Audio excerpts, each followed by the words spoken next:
Hi everyone, I'm on the final day before my big retreat, which is tomorrow, and I'm having about half a dozen people over with a friend who is a life coach, and she's bringing her people over to my place, and I'm doing a 4-hour retreat on sort of how to nourish yourself using the plant-based way of eating approach, which is what I do.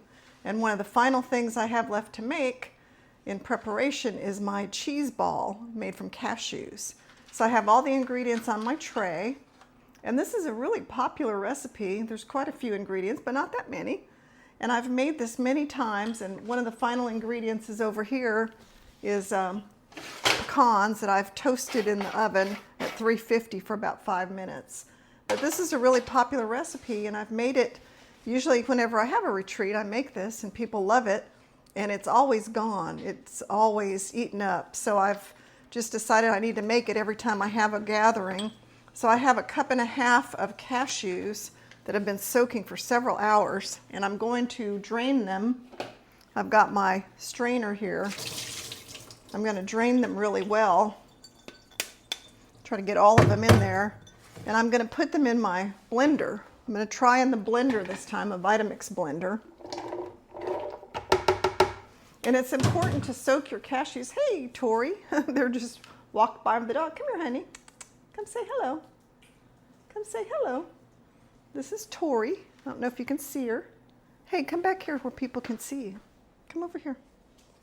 Yeah, she's little, so it's hard to see her, but she's walking back and forth. If you don't soak them, sometimes they won't get as smooth and creamy as people want them to be. And then they'll tell me, oh, I made that and it wasn't very creamy and it had like a grainy texture. You don't want that. So I have 2 tablespoons of fresh lemon juice. I squeeze that. A tablespoon of water, or 2 tablespoons of water. We may need to put more water in, but we'll see. And then I've got some different things like a tablespoon of almond flour. And I have a tablespoon of nutritional yeast. I have a little salt, and you can leave that out if you don't want salt, but I have about a half a teaspoon of salt, teaspoon of onion powder, and we can put a pinch of paprika in here. Might be a little hard to get a pinch. The jar's not very full, so I'll put a little bit in my palm. I think that's a little, not quite enough, so yeah, a pinch. 1/8 of a teaspoon, something like that, and it's on my hand now. And then the rest of the things, a little pepper, the rest of the things I'll mix in later. So the other things I put in my cheese ball are some scallions, a couple tablespoons of scallions, a couple tablespoons of chopped cilantro. None of these things have to be used if you don't like them. And then a couple of tablespoons of my secret ingredient, which is pickled jalapeno peppers. These are red hot jalapeno peppers. I get them in Fredericksburg at Rustlin Rob's. If you've never been there, it's a wonderful place. So what I'm going to do now is I'm going to start the blender, and it's going to take a few minutes, a couple minutes. So I'm not going to have you watch that. I'll come back when it's all processed up, but you'll see. I'll turn it on.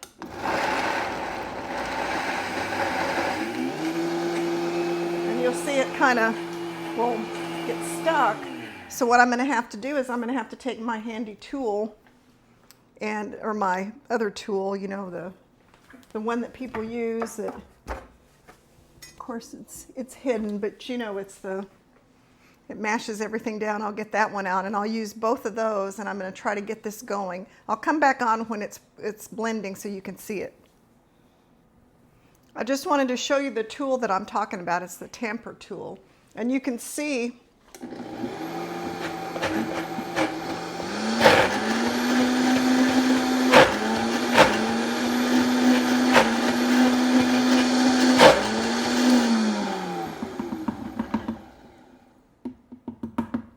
so it's a little on the dry side, but it's coming together. You have to be kind of patient. I'm going to stir it around with this. So I'm going to open it and stir it around with this tool, and then I'm going to turn it back on and use the tampering tool, and I'm going to keep doing this. It's on the dry side, so we have to be a little patient with it.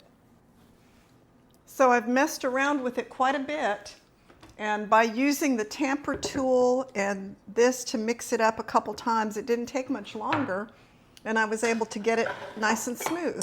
So now I have to put it in a bowl and add the other ingredients. So getting it all out of here, you need some kind of good tool. And this is one of those tools you can get along with your Vitamix blender that really digs in there. You can't just use a spoon or something. You have to kind of get in there really well, and even they have some tools. This one's called an underblade scraper.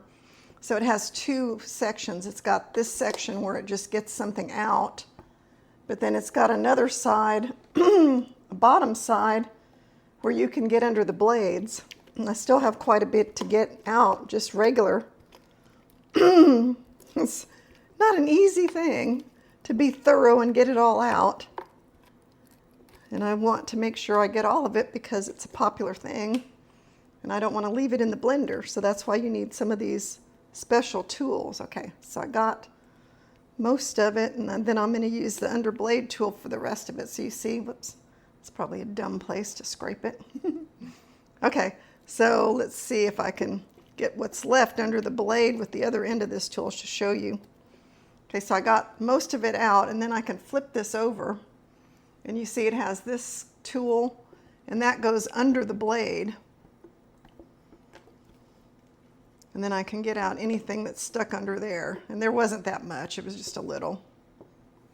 Kind of making a mess here. Okay, one more little area. So be thorough in this because you don't really want to waste something you've spent a lot of time and effort on by leaving half of it in your blender. You can make this with food processors too. Some of the newer blenders don't work that well. Let me wash this off my hand. I know a lot of people have the more modern Vitamix blenders, and my everyday newer Vitamix blender has a different kind of pitcher, or whatever you call that, the blender blender jar. And that blender jar has such a wide bottom that I couldn't make this in that. So what I had to do is I had to get out my old blender. And I'm glad I kept this. This is my 5200 professional model Vitamix that I had for years and years, and I used it, and then I got the new model, whatever. The new model is called the Vitamix. It doesn't have the model number on it, but you can kind of see it. It's in the corner. It's red, and it has a real wide base. And I found that that did not work as well because it doesn't have the narrow enough area to get all these cashews blended up. Okay, so now I'm going to put the scallions in here, the cilantro, a couple tablespoons of cilantro, and then last but not least, the candied jalapeno peppers. If you can't find this, obviously, you know, this is, you can order these online from Rustling Rob's, red hot candied jalapenos. If you don't want to go to that trouble, you can buy candied jalapeno peppers, pickled jalapeno peppers in the grocery store. They're easy to find nowadays. So then what I have to do is I'm going to let this firm up in the fridge for a little while till it gets a little firmer, because right now it's really soft. It's like a spread, but I want it to be a cheese ball. So I want it to firm up more. And remember, for a cup and a half of cashews, I only used 2 tablespoons of water and 2 tablespoons of lemon juice. So it wasn't very much liquid. So that's why it's thick, but if I had used less liquid, it wouldn't have come together. If I had used more, it would have been more like a dip. So I'm going to stick it in my fridge here and let it firm up. And remember, while we're waiting for that to firm up for maybe, I'd say 30 minutes, and then I'll show you how I shape it. In the meantime, I have my toasted pecans. I'm going to chop those up really nicely, and then I'll have those ready to roll the cheese ball in once I've got it kind of firmed up. So that's the next step that we'll do. I can't wait. I can't wait to sample it. I know it's going to be good. Okay, I'm still working on the cheese ball, and I put it in the freezer for about half an hour. And so now it's nice and solid. Not really solid, but it's not as soft as it was. Let's just put it that way. So the easiest way I found to make it into the shape of a ball is to just put it in some plastic wrap, like saran wrap. and just kind of gently form it into the shape that you want, which could be oval or round. I just like a ball kind of shape. And then I've got all these chopped up pecans I showed you earlier. I chopped them up. They weren't chopped up before, so I have chopped them up. Don't think I need all of them. I can use them for salads, cereal, oatmeal, whatever. So I'm going to take my shaped ball and I'm just going to dump it in the pecans. And then, that's actually not the best plan because my bowl is a little too small. So plan B is I'm going to dump it on my tray because I just needed a little more space. I misjudged the size of that ball. So, you know, you can always improvise when you have to. You don't have to stick with your same idea, but you kind of get the picture. So however you do it, like right now, I've got it sitting on my cutting board or on my sheet pan, and I've got all these nuts on it, and I don't want to mess with it right now because I want it to chill in the shape. And I'm trying to fill in all the areas with the nuts. I have extra, so I'll put them on my board there because I don't really need them. And that's it. There's my cheese ball, and it's huge. Here, there's probably, and you can always go back and fill in any missing spots. You know, the nuts will stick to it. But you need to do this when it's wet. You can't wait till it's dry. So that's why you do it right after you make it. You can do it, let it sit overnight and chill, but then by that time the surface of it isn't as wet and the nuts won't stick to it as well. So I found that it's better to do it within a few minutes after you make it, and putting it in the freezer was very helpful. Okay, so that's the nut covered cheese ball. So what I do with this is I make like some kind of a charcuterie board, vegan style.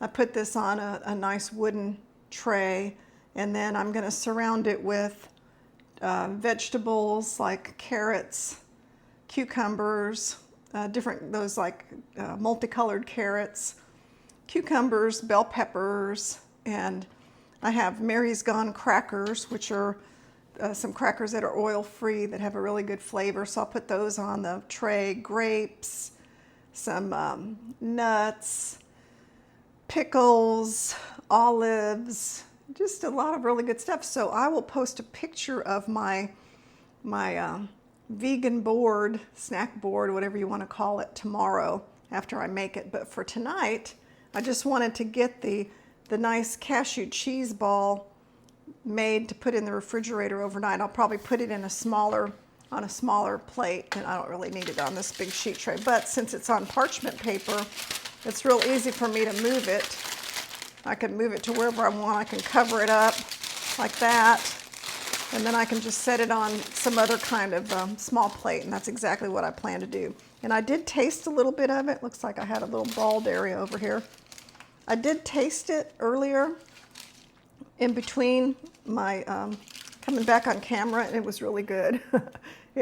What makes it good, I think, is the pickled candied jalapeno peppers and cilantro and scallions, because when you get a piece of the cheese on a cracker or something, you taste a little crunchy, fresh vegetables.